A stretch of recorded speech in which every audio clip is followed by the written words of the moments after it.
Fim das férias. Supremo Tribunal Federal terá posse de novo ministro e discussão de pautas polêmicas, como drogas e aborto. No Legislativo, parlamentares voltam do recesso com a missão de votar o arcabouço fiscal na Câmara e a reforma tributária no Senado. O presidente Lula sanciona a lei que aumenta vagas em escolas de tempo integral. E Tarcísio de Freitas diz que não houve excesso da Polícia Militar em ação que deixou 8 mortos no litoral de São Paulo. O Brasil News, da Rede Brasil, está começando.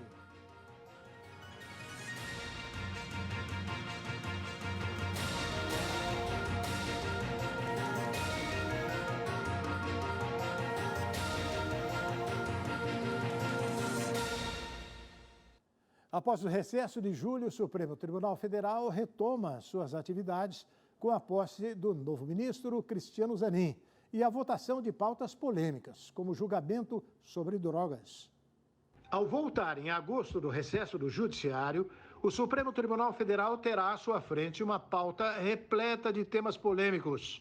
Os trabalhos também serão marcados pela posse de um novo ministro e pela aposentadoria nos próximos meses da presidente do tribunal. Nos próximos meses, Lula terá que decidir sobre a indicação de um novo ministro do Supremo, de um novo procurador-geral da República e de 3 ministros do STJ, Superior Tribunal de Justiça. Na quinta-feira, o primeiro indicado ao Supremo pelo presidente Cristiano Zanin tomará posse. Lula, de quem Zanin foi advogado e amigo pessoal, deve participar da cerimônia. Ele chegará à corte nos últimos meses de trabalho da presidente do Supremo, Rosa Weber.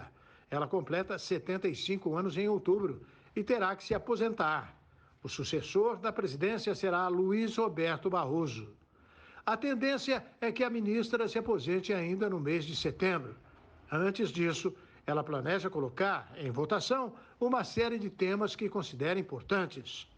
Na pauta do plenário físico do STF da próxima semana, de agosto, está a retomada do julgamento de um recurso que pede a descriminalização da posse de drogas para uso pessoal. A análise do processo está parada desde 2015 na Corte. A ação movida pela Defensoria Pública de São Paulo pede que seja declarado inconstitucional o artigo da Lei de Drogas que considera crime adquirir, guardar e transportar entorpecentes para consumo. O caso já tem voto de 3 ministros. Agora, quem deverá apresentar sua posição é Alexandre de Moraes. Uma ação que pode ter o julgamento retomado é a do marco temporal das terras indígenas, que foi paralisada por um pedido de vista do ministro André Mendonça. Ele disse que liberaria a ação a tempo para que Rosa Weber pudesse votar antes de se aposentar. A tese afirma que a demarcação dos territórios indígenas deve respeitar a área ocupada pelos povos até a promulgação da Constituição Federal, em outubro de 1988. Rosa ainda pode colocar em pauta, antes da sua aposentadoria, uma ação que pede a descriminalização do aborto nas 12 primeiras semanas de gestação. E não é só no Judiciário que a semana promete ser bastante agitada. No Congresso, temas de grande relevância devem ser debatidos. Quem tem mais informações é o nosso comentarista Ney Gonçalves Dias. Vamos ouvi-lo.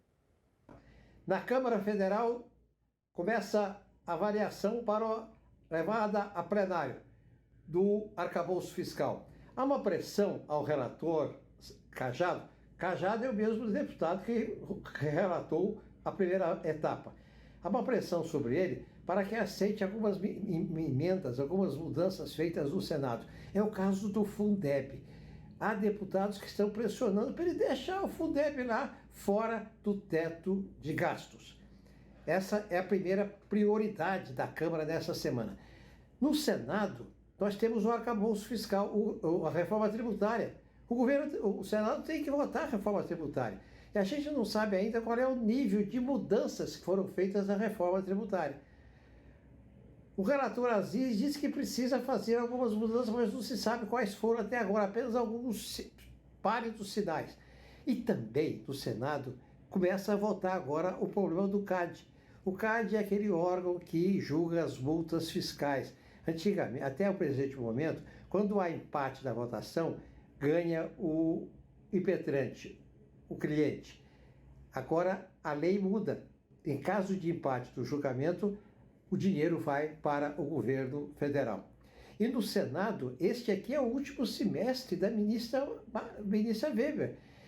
Você se lembra, quando estava sendo julgado aquele negócio lá da demarcação das terras indígenas, que o ministro André Mendonça pediu vista, ela insistiu com ele, você devolve rápido esse negócio aí. Porque a ministra Weber tem duas prioridades. Ela quer votar, antes de sair do Supremo, a demarcação das terras indígenas e a descriminalização total do aborto. São dois julgamentos que ela elegeu como prioridade e que ela quer julgar antes de deixar a Suprema Corte, que vai ocorrer daqui a 2 meses, no mês de setembro. É por isso que é importante essa semana. Férias para deputados, senadores e ministros do Supremo, férias é muito bom, mas uma hora acaba. O presidente Luiz Inácio Lula da Silva sancionou hoje o programa Escola em Tempo Integral, que prevê investimentos de 4 bilhões de reais para aumentar em 1 milhão o número de matrículas desta modalidade na educação básica, ainda neste ano de 2023. Segundo o governo federal, com a escola em tempo integral, existe maior chance de ingresso na universidade, maior taxa de ocupação, expectativa de remuneração e redução dos índices de violência na juventude.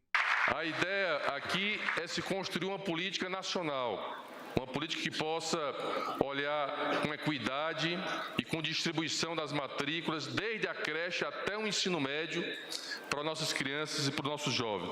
Portanto, maior taxa de ocupação e expectativa também de remuneração na formação depois que esses alunos saem do ensino básico. Redução dos índices de violência na juventude, e aqui digo isso pelas parcerias que nós temos com o Ministério da Segurança, da importância que significa uma criança, principalmente um jovem adolescente, permanecer na escola o dia inteiro. Para Camilo Santana, ministro da Educação, a intenção é não perder nenhum estudante da educação básica.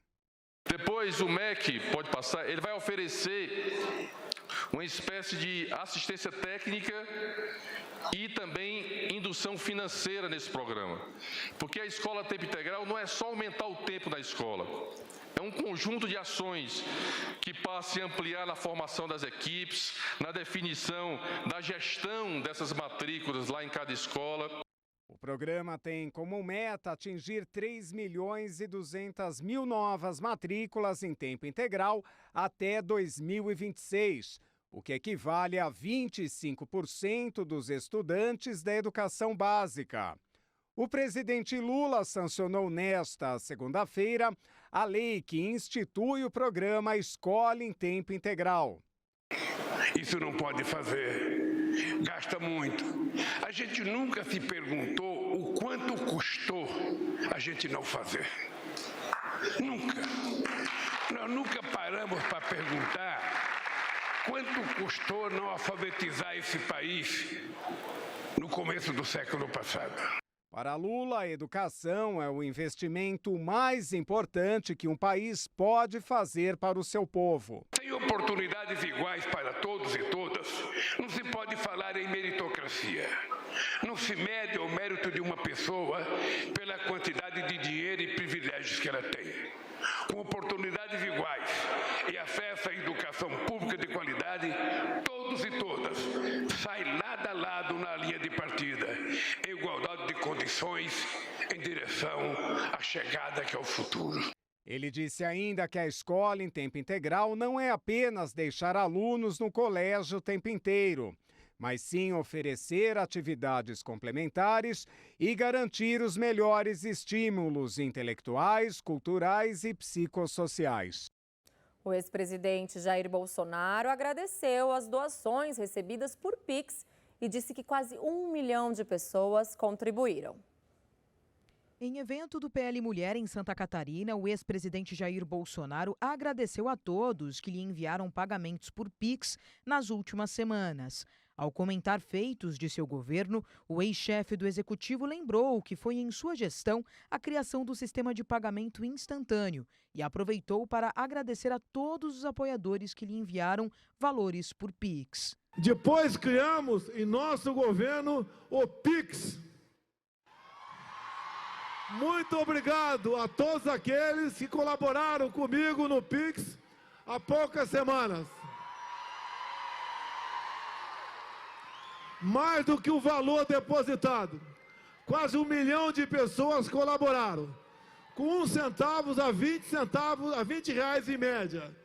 Muito obrigado. Dá para pagar todas as minhas contas, ainda sobra dinheiro aqui para a gente tomar um caldo de cana e comer um pastel com a dona Michele.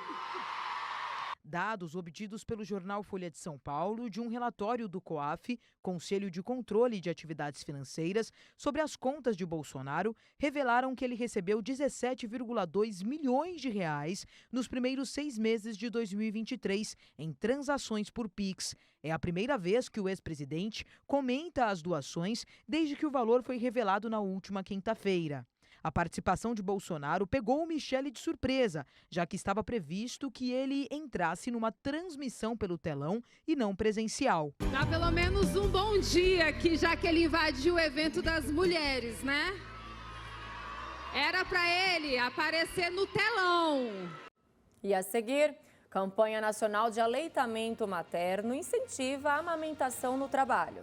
Deputado e ex-ministro Ricardo Salles é punido por usar verba pública em viagens pessoais, enquanto era ministro do Meio Ambiente. O Brasil News volta já.